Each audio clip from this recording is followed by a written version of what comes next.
Alors comme tout le monde, elle croit qu'elle est l'as du volant et que les autres sont des nazes au volant. Il s'agit d'Hortense Diftin, la voilà. Bonjour Hortense. Bonjour Eliana, bonjour tout le monde. Alors quelle conductrice êtes-vous Hortense? Est-ce que vous avez la zen attitude au volant?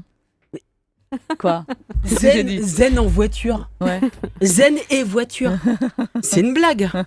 Mais c'est une blague. Courtois sur la route, Non, j'adhère, voilà, mais c'est je le suis petit très courtoise. autocollant de C'est Régis. comme vacances et ta mère, ça marche pas. Ou ado et futé, ça n'existe pas. Zen en voiture, comment fait-on? Mais j'aimerais bien le savoir. Non, on peut pas prendre des médocs. C'est pas possible. Tu peux pas boire non plus. C'est pas bien. Tu vas pas te taper 20 minutes de méditation avant de monter en voiture. En plus, ça risquerait de te mettre en retard. Et ça, il n'y a pas pire pour la zénitude que de prendre le volant quand on est à la bourre. Franchement, à moins d'être toute seule à l'arrière de sa bagnole avec un chauffeur devant ou être toute seule sur une route de campagne, tu ne peux pas être zen en voiture. Ça n'existe pas. Il faut le savoir. Déjà, quand tu montes en voiture, tu deviens quelqu'un d'autre. Et quelqu'un de pas sympa. Et en même temps, tu peux difficilement être sympa et détendu quand tu es entouré d'abrutis qui conduisent comme des pieds. La tâche. La grosse tâche qui déboîte devant toi sans clignotant. C'est pas agaçant ça, les clignotants? Je devrais dire les non-clignotants. Mais ça rend dingue. Non, moi je pense réellement, Elena, que je possède la seule voiture en France équipée de clignotants. Je vois que ça. C'est vrai que pour certains, c'est une option. Sur les autres voitures, oui, c'était en option. Mais qu'est-ce que c'est? C'est marrant, ça fait de la lumière orange par intermittence. Ah, c'est drôle, ça fait du bruit. Ça fait tic-tac comme c'est rigolo. Mais non, c'est drôle, mais je vais pas les prendre. Non, même si c'est très joli, même si c'est une option gratuite, non, j'en aurais pas l'utilité. Mais je vois pas du tout à quoi ça pourrait me servir. Je sais pas. Peut-être juste à me prévenir quand tu vas tourner, connasse. Alors, tu peux pas être zen en voiture, c'est pas possible. Il y a trop d'agressions extérieures venues de, on sait pas.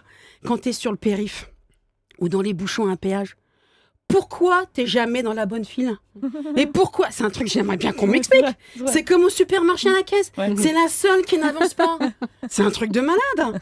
Et l'abruti coincé au milieu du carrefour qui bloque tout le monde. Oui, celui-là. Franchement, on n'a pas tous rêvé d'avoir un tank pour lui rouler sur la tronche? Non, bah oui. Et puis on a aussi le policier. Alors, l'ami le policier. Non, je l'adore. Qui a décidé, on ne sait pas pourquoi, ça non plus, de contrôler tes papiers. Oui, et toi, tu as bêtement changé de sac. Oui. Cause tu es une fille. Oui. Et les filles, ça change de sac. Et t'as oublié l'attestation d'assurance. Et voilà. Oui, l'attestation d'assurance que même si elle est collée sur ton pare-brise, ça suffit pas. Bah non. Faut avoir le double dans ton sac. Ouais. Et ça, tu comprends pas non plus. Et ça rend dingue, ça aussi. À quoi ça sert de coller l'attestation d'assurance sur ton pare-brise si en plus il faut avoir le double dans ton sac?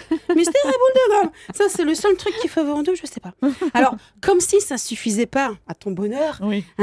tu as aussi les agressions intérieures. Ah. Le Les mec, enfants? Non, le mec assis à côté de toi, ça qui c'est se un prend truc de pour un mec moniteur qui d'auto-école. te donne des conseils. Comment tenir ton volant, comment s'arrêter à droite, ou qui t'explique que ça serait bien que tu passes la seconde. Mais ça, on adore. Et alors, pour être zen, il n'y en a pas mieux. Mais alors, le summum. Ouais, Le summum de l'énervement. Le summum, toute catégorie confondue. C'est quand ton passager, souvent c'est ta mère, te dit de te calmer. Et là, tu as vite fait de lui rappeler qu'elle est assise à la place du mort et que si elle veut rester en vie, elle a juste intérêt à se méfier. Bon, bah écoutez, merci Hortense. Un baiser à votre mère, les applaudissements de Régis, comment rester zen en voiture et surtout comment avoir une conduite responsable. On en parle avec les experts Europe 1. 3921 ou europe1.fr pour vos questions, pour vos témoignages.